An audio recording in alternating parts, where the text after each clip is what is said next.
చిత్తూరులో గంగమ్మ జాతర ఘనంగా ప్రారంభమైంది. బజార్ వీధిలో ప్రతిష్ఠించిన నడివీధి గంగమ్మకు వంశ పారంపర్య ధర్మకర్త మాజీ ఎమ్మెల్యే సీకే బాబు కుటుంబ సభ్యులు తొలి పూజను అందించి జాతరను ప్రారంభించారు. ఈ సందర్భంగా భక్తులు ఉదయం నుంచి అంబళ్లు నైవేద్యాలు సమర్పించి మొక్కులు తీర్చుకున్నారు. ఆ తర్వాత అమ్మవారికి కుంభ నైవేద్యాన్ని సమర్పించారు. ఉదయం నుండి రాత్రి 11 గంటల వరకు భక్తులు అమ్మవారిని దర్శన భాగ్యం కల్పించారు. అధిక సంఖ్యలో భక్తులు తరలి రావడంతో ఎలాంటి ఇబ్బందులు తలెత్తకుండా అన్ని ఏర్పాట్లు చేశారు.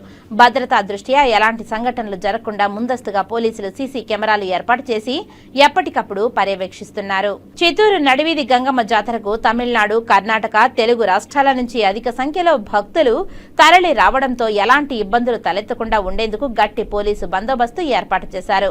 అలాగే రేపు సాయంత్రం సీకే బాబు అమ్మవారికి సారెను సమర్పించి అమ్మవారి నిమజ్జన కార్యక్రమాన్ని ప్రారంభిస్తారు. అలాగే ఓం శక్తి భక్తుల విన్యాసాల మధ్య అమ్మవారిని ఊరేగింపుగా తీసుకువెళ్లి నిమజ్జనం చేస్తారు.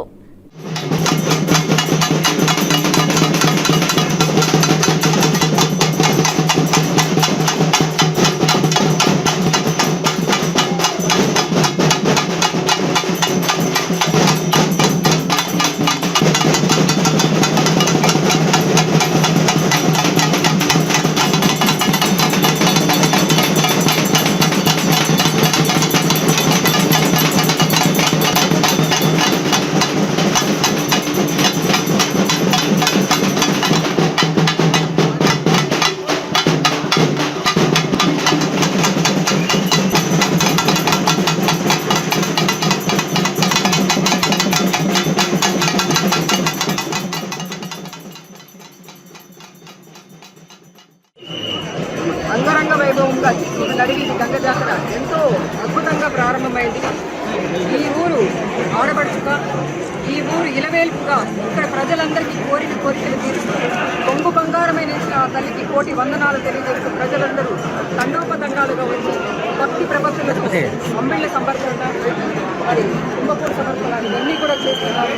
అమ్మవారు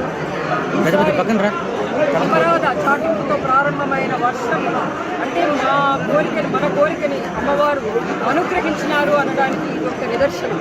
అంటే మార్పు చేసి పెట్టినాము, ఎలా జరుగుతుందో ఏమోనని ఎంతో ప్రజలందరూ కూడా సందిగ్ధంతో ఉన్నప్పుడు అమ్మవారికి మొట్టమొదటిసారి అపరాధ చాటింపు చేసి ఆ తర్వాత చాటింపు కార్యక్రమం, ఆ తర్వాత మనము జాతర కార్యక్రమం ప్రారంభించినాం. దీనికి ప్రజలందరూ కూడా, భక్తులందరూ కూడా ఎంతో సహకరించినారు.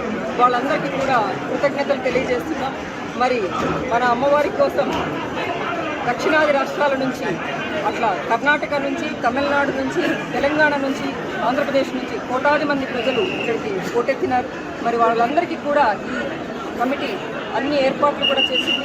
ప్రభుత్వాధికారులైన కలెక్టర్ గారు, ఎస్పీ గారు కూడా చాలా మంచిగా సపోర్ట్ చేశారు. మాకు బందోబస్తును కూడా బాగా ఏర్పాటు చేశారు. కావున ప్రజలందరూ కూడా భక్తి ప్రపత్తులతో అమ్మవారిని కొలిచి మీరు కోరిన కోరికలంతా కోటి బంగారమై నుంచి మీ కొంగులు, మీ ఇల్లంతా కూడా అష్టైశ్వర్యాలతో తెలుపుకోవాలని ఈ గంగమ్మ గుడి దేవస్థానం తరఫున వంశపారంపర్య ధర్మకర్తల తరఫున ముఖ్యంగా కోరుకుంటూ సెలవు.